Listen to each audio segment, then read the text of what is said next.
श्री राम। जय श्री राम। श्री राम जानकी बैठे हैं मेरे सीने में। श्री राम जानकी बैठे हैं मेरे सीने में। देख लो मेरे दिल के नगीने में। देख लो मेरे दिल के नगीने में। श्री राम जानकी बैठे हैं मेरे सीने में। श्री राम जानकी बैठे हैं मेरे सीने में। जय श्री राम। मित्रों, आज मैं आपको बताऊंगा कि श्री रामचरितमानस में कितने कांड हैं और उनका सही क्रम क्या है, और ऐसे ही बहुत तथ्यों से आपको जोड़ूंगा। वीडियो में बने रहिएगा, वीडियो अंत तक देखिएगा। रामचरितमानस कह सकते हैं श्री रामचरितमानस, जिसके रचयिता गोस्वामी तुलसीदास जी हैं। यहाँ पर एक प्रश्न उठा होगा कि गोस्वामी क्या होता है, गोस्वामी क्यों कहते हैं। तो आपको बता दें, जिसने अपनी इंद्रियों को बस में कर लिया हो उसको गोस्वामी कहा जा सकता है। गो माने इंद्रिय होता है, उन पर आधिपत्य हो गया, उन पर वश हो गया तो गोस्वामी। ध्यान रखिएगा, गोस्वामी का कदापि अर्थ नहीं है गायों का स्वामी। गो का अर्थ यहाँ इंद्रिय से लिया गया है। आइए ज़्यादा बात को आगे ना बढ़ाते हुए मुख्य बिंदु पर आते हैं। रामचरितमानस में पहले तो कांड जान लीजिए। कितने कांड हैं? 7 कांड हैं। रामचरितमानस में कितने कांड हैं? 7 कांड हैं। पहला कांड है बाल कांड, दूसरा अयोध्या कांड, तीसरा अरण्य कांड, किष्किंधा कांड, सुंदर कांड, लंका कांड और अंतिम है उत्तर कांड। आपने देखा होगा मैंने किसी में भी कांड नहीं लिख रखा है। ये याद करने में सहूलियत रहेगी, इसलिए मैंने किसी भी शब्द के पीछे कांड शब्द नहीं लगा रखा है। आइए एक एक करके जानते हैं बाल कांड, और इसमें मुख्य प्रसंग क्या है ये भी जानते चलेंगे। मुख्य उठाऊंगा। अब आ जाइए बाल कांड। पहले तो याद कर लीजिए, इनका क्रम याद रखने के लिए आप एक तुक बना सकते हो। देखो कैसे, एक ट्रिक हो सकती है। बालपने में बड़े हुए, पले बढ़े कहाँ? अयोध्या में। बालपने में कहाँ रहे? अयोध्या में। फिर कहाँ गए? वन को। वन को क्या कहते हैं? अरण्य। बालपने में, बालपन बचपन में कहाँ रहे? अयोध्या में। पले बड़े भी वहीं और जन्म भी वहीं हुआ, तो बालपने में कहाँ रहे? अयोध्या में। बड़े हुए, शादी हुई, कहाँ गए? अरण्य माने वन को। वन से, वन में जब सीता चोरी हो गई तो ढूंढते ढूंढते एक नगरी की तरफ गए। ढूंढते ढूंढते पहुंच गए किष्किंधा। किष्किंधा में बाली रहता था, ठीक है, और वहीं पर ऋषिमुख पर्वत पर सुग्रीव रहता था। उनसे भेंट होती है तो किष्किंधा और सुग्रीव मित्रता हो जाएगी। वहीं हनुमान जी मिलेंगे, और हनुमान जी जब मिल जाएंगे तो उन पर आधारित एक आगे कांड आएगा, सुंदर कांड आएगा। और सुंदर कांड हनुमान जी छलांग मारेंगे या जाएंगे उड़कर कहाँ? लंका में। लंका, और फिर तो बात ही सब समाप्त होकर लास्ट में बचता उत्तरकांड, जिसमें कोई कहानी नहीं चल रही होती है। यहाँ ज्ञान और भक्ति का निरूपण दिखाया जाता है। चलते आगे बढ़ते हैं, एक एक करके देखते हैं। सबसे पहली बात, बालकांड से क्या क्या प्रश्न परीक्षा में बन सकता है। पहले कांड से और बालकांड से क्या प्रश्न बन सकता है? एक तो यही प्रश्न हो सकता है कि रामचरितमानस का पहला कांड कौन सा है। तो रामचरितमानस का पहला कांड आप लोग ध्यान रखिएगा। रामचरितमानस का पहला कांड, रामचरितमानस का पहला कांड बालकांड है। रामचरितमानस का पहला कांड बालकांड है। चलिए, बालकांड ही सबसे बड़ा कांड भी है। ध्यान रखिए, जो पहला है वही सबसे बड़ा है।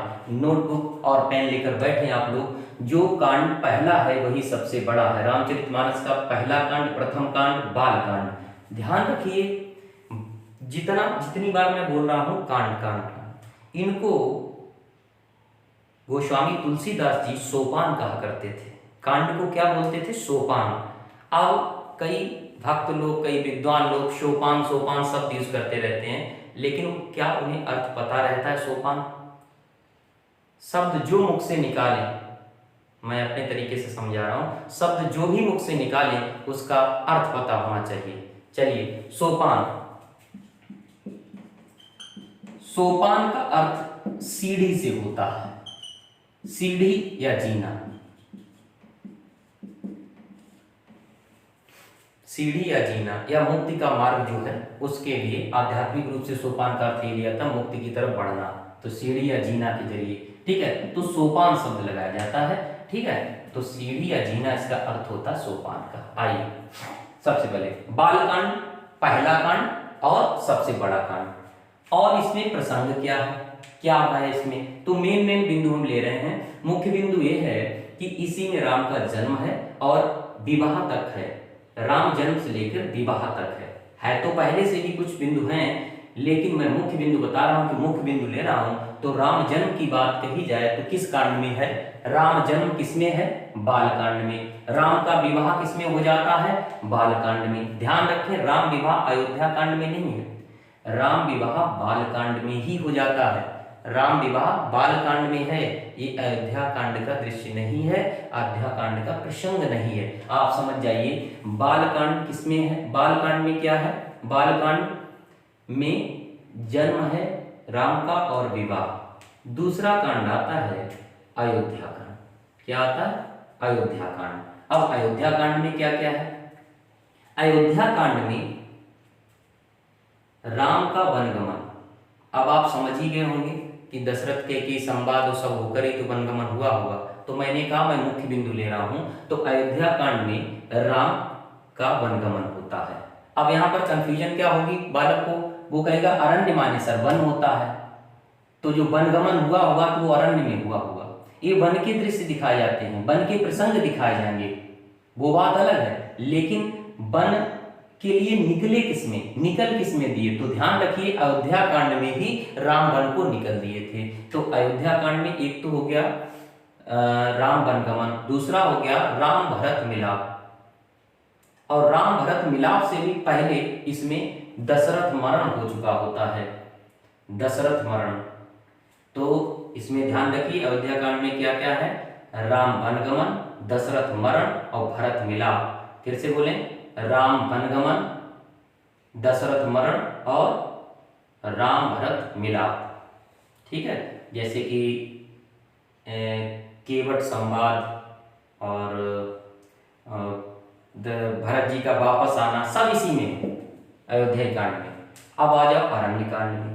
अरण्य कांड तीसरा कांड है। अरण्य कांड में क्या होता है, अरण्य कांड की मुख्य घटना आपको बताएं, इसमें सीता हरण होता है। अरण्य कांड में क्या होता है, सीता हरण। वन में सीता चोरी हुई तो अरण्य मीन्स होता है वन, तो सीता हरण किसमें होता है, ध्यान रखिएगा सीता हरण तीसरे कांड अरण्य कांड में होता है। और सबरी पर कृपा राम दिखाते हैं, कृपा करते हैं, तो ये भी दृश्य इसी में आता है, ये भी प्रसंग इसी में आता है। तो सीता हरण और सबरी पर कृपा किसमें है, अरण्य कांड में। ठीक है, ध्यान रखिएगा अरण्य कांड में। अब जब सीता हरण हुआ होगा तो जाहिर सी बात है रामचंद्र जी खोज में निकलेंगे। आइए, जब खोज में निकले तो ढूंढते ढूंढते पहुंचते हैं ऋष्यमुख। आगे चले बहुरगवाया, ऋष्यमुख पर्वत नहीं रहा। ठीक है, तो ऋष्यमुख पर्वत, ऋष्यमुख पर्वत पर कौन रहता था, सुग्रीव। बाली के भय से सुग्रीव रहता था ऋष्यमुख पर्वत पर। ठीक है, अब वहां उनके मंत्री थे हनुमान जी। सुग्रीव ने रामचंद्र जी और लक्ष्मण जी को आते देखा तो घबराकर भेजा कि देखो जाकर कहीं बाली ने तो नहीं कोई भेजा है हमें मरवाने के लिए। तो हनुमान जी जाते हैं ब्राह्मण के वेश में, बाद में जान लेते हैं प्रभु हैं तो अपने रूप में आ जाते हैं।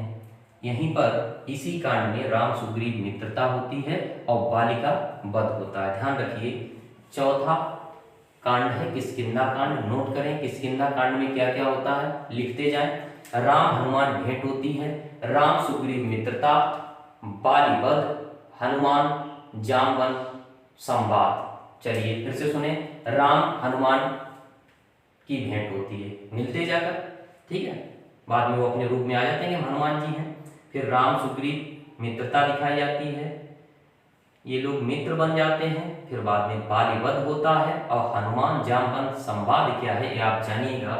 जामवन जी इनको इनके बल की याद दिलाते हैं, हनुमान जी को उनके बल की याद दिलाते हैं और कहते हैं का चुपिसाद रहा बलवाना। चलिए, और उनको मना लेते हैं लंका में जाने के लिए, समुद्र पार करने के लिए। सब अपना अपना बल बताते हैं। ये किस कांड में होता है? ये सब किष्किंधा कांड में होता है। अंगद अपना बताते हैं, ठीक है, कि हम पार जा सकते हैं नहीं जा सकते हैं, क्या, सब अपने अपने स्तर से बताते हैं। आइए, लेकिन हनुमान जी जो प्रस्थान करते हैं कहाँ के लिए? समुद्र पार जाकर लंका के लिए जो प्रस्थान करते हैं, समुद्र पार जाना होता है, वो किष्किंधा में मनाए जाते हैं। ध्यान रखिए, किष्किंधा कांड में हनुमान जी को मनाया जाता है और वो मान जाते हैं सुंदरकांड में। सुंदरकांड में निकल लेते हैं, जामवंत के वचन सुहाए, ठीक है, उनके वचन मान लेते हैं और कहाँ के लिए जाते हैं? लंका, ठीक है, आगे लिखा भी है लंका। तो सुंदरकांड में क्या क्या दृश्य आता है? अब किष्किंधा कांड तो समझ गए कि अंतिम बात इसमें क्या होती? जामवंत मनाते हैं हनुमान जी को कि आप में बल है और आप ही जा सकते हैं, समुद्र पार कर सकते, लांग सकते हैं। चलिए, मनाए इसमें जाते हैं, प्रस्थान सुंदरकांड में करते हैं। ओके, सुंदरकांड में अब क्या क्या होता है? सुंदरकांड में इसको देख लीजिए, नंबर भी पड़ा है 5वां। अगर आपसे पूछ दिया जाए 5वां कांड कौन सा है, रामचरितमानस का 5वां कांड कौन सा है, तो आप जवाब दीजिएगा सुंदरकांड, ठीक है। यही आप लोग पाठ भी करवाते हो घर पर, ध्यान रखिएगा। अब आइए, इसमें क्या क्या है? सुंदरकांड में है राम हनुमान भेंट। सुंदरकांड में क्या क्या है? सॉरी, भेंट तो हो चुकी है, सॉरी सॉरी सॉरी। सुंदरकांड में आएगा लंका के लिए प्रस्थान, यानी समुद्र को लांघना, लंका के लिए प्रस्थान, फिर लंका में प्रवेश, फिर सीता जी से वार्तालाप होता है, उसके बाद फल खाते हैं, लंका दहन, और अंत में वापस आकर फिर सारी सेना के साथ फिर लंका के लिए प्रस्थान भी इसी में होता है। लेकिन लंका में प्रवेश नहीं, प्रस्थान कर देते हैं लंका श्री रामचंद्र जी सभी लोग। तो ये सुंदरकांड में ही सब दिखाया जाता है, वापस भी आ जाते हैं सुंदरकांड में। अब आ जाइए लंका कांड। लंका कांड में क्या दृश्य है? लंका के लिए प्रस्थान हो चुका था, लंका के लिए प्रस्थान हो चुका था, तो लंका कांड में क्या है? इसमें है सेतुबंध, इसमें सेतुबंध है। सेतुबंध का मतलब है पुल का बनना, वो पुल बनाया जाता समुद्र पर, वो किसमें दिखाया जाता? लंका कांड में ही, ठीक है। अंगद रावण संवाद किसमें होता है? लंका कांड में होता है। अंगद रावण संवाद किसमें है? लंका कांड में है।